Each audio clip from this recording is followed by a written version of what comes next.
বাংলাদেশে বিগত কয়েক বছরে কোটিপতিদের সংখ্যা হুড় করে বাড়তেছে, তবুও কেন দেশটিতে এত অভাব অনটন, জনগণের ভিতরে এত অস্থিরতা?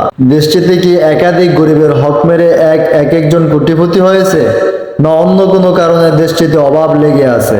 বিস্তারিত আলোচনা হবে সব বিষয় নিয়ে।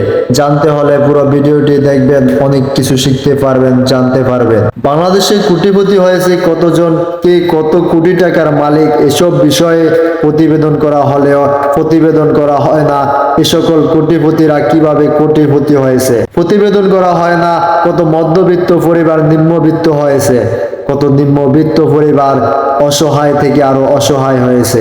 দেশের কিছুটা উন্নয়ন দেখে, কিছু কোটিপতি দেখে বিদেশিরা মনে করে বাংলাদেশ অনেক এগিয়ে গেছে। একটি দেশ উন্নয়ন দেশ হয় কখন? যখন একটি দেশের ম্যাক্সিমাম জনগণ অর্থশালী থাকে, সম্পদশালী থাকে, মৌলিক অধিকারগুলো সঠিকভাবে ভোগ করতে পারে, তখন। বাংলাদেশে কোটিপতির সংখ্যা বেড়েছে, কিন্তু দেশ অর্থনৈতিক উন্নয়ন হয়নি। আপনাদের প্রশ্ন থাকতে পারে, এটা কিভাবে সম্ভব? আপনাদেরকে বুঝিয়ে বলি। বাংলাদেশের মোট সম্পদের 95% সম্পদ আছে 5% লোকের কাছে, আর মাত্র 5% সম্পদ আছে 95% লোকের কাছে। বিষয়টি খেয়াল করবেন। বাংলাদেশের মোট সম্পদের 95% সম্পদ আছে 5% লোকের কাছে, আর মাত্র 5% সম্পদ আছে 95% লোকের কাছে। যে দেশে এত পরিমাণ বৈষম্য, সে দেশ কখনো উন্নয়নশীল দেশ হতে পারে না। আর এত বৈষম্য হলোই বা কিভাবে? বাংলাদেশের প্রধানমন্ত্রী শেখ হাসিনা বাংলাদেশকে উন্নয়নশীল দেশে পরিণত করতে জনগণের উপর অধিক কর চাপিয়ে দেয়, সকল পণ্যের দাম বাড়িয়ে দেয় 4 গুণ থেকে 5 গুণ করে। এতে করে মধ্যবিত্ত হয়ে যায় নিম্নবিত্ত, আর নিম্নবিত্তরা হয়ে যায় অসহায় থেকে আরো অসহায়। অপরদিকে রাষ্ট্রীয় কোষাগার গরিবের টাকায় ভরপুর হয়ে ওঠে। দেশের উন্নয়নের জন্য বিভিন্ন সময় বিভিন্ন কাজের জন্য বাজেট করা হয় কোটি কোটি টাকা।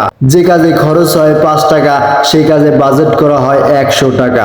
আর এই 100 টাকার বাজেটের কাজ হয় না 2 টাকার, কারণ তারা যদি 5 টাকার কাজ করে তাহলে আর তারা তাড়াতাড়ি বাজেট করতে পারবে না। যত বেশি বাজেট করবে তত তাড়াতাড়ি তারা কোটিপতি হতে থাকবে। রাষ্ট্রের টাকা উন্নয়নের নামে বাজেট করে আত্মসাৎ করে তারা হয়ে ওঠে কোটিপতি, আর এতে করে রাষ্ট্রীয় কোষাগার হয়ে ওঠে অর্থ শূন্য। দেশ উন্নয়নের ক্ষেত্রে ডাবল জিরো।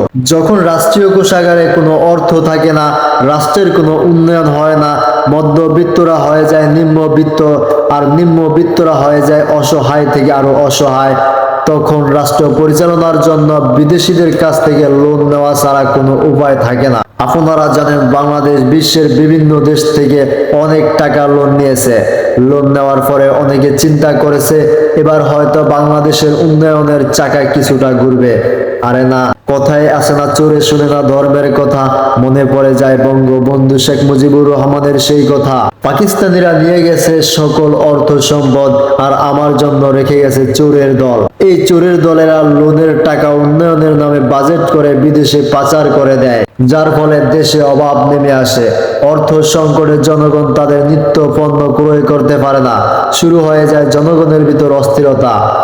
জনগণ শুরু করে সরকার হটানোর একের পর এক আন্দোলন। এই চোরের দলের জন্য প্রধানমন্ত্রী শেখ হাসিনা তার ক্ষমতা হারাতে বসেছে। তাই প্রধানমন্ত্রী শেখ হাসিনা তার ক্ষমতা টিকিয়ে রাখার জন্য বিদেশিদের কাছে তদবির করে বেড়ায়। আরে ম্যাডাম, আপনার বিদেশিদের কাছে তদবির করার কোনো দরকার নাই।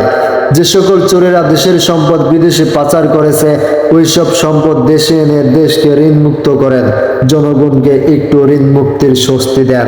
দেখবেন জনগণ আবারও আপনাকে সমর্থন করে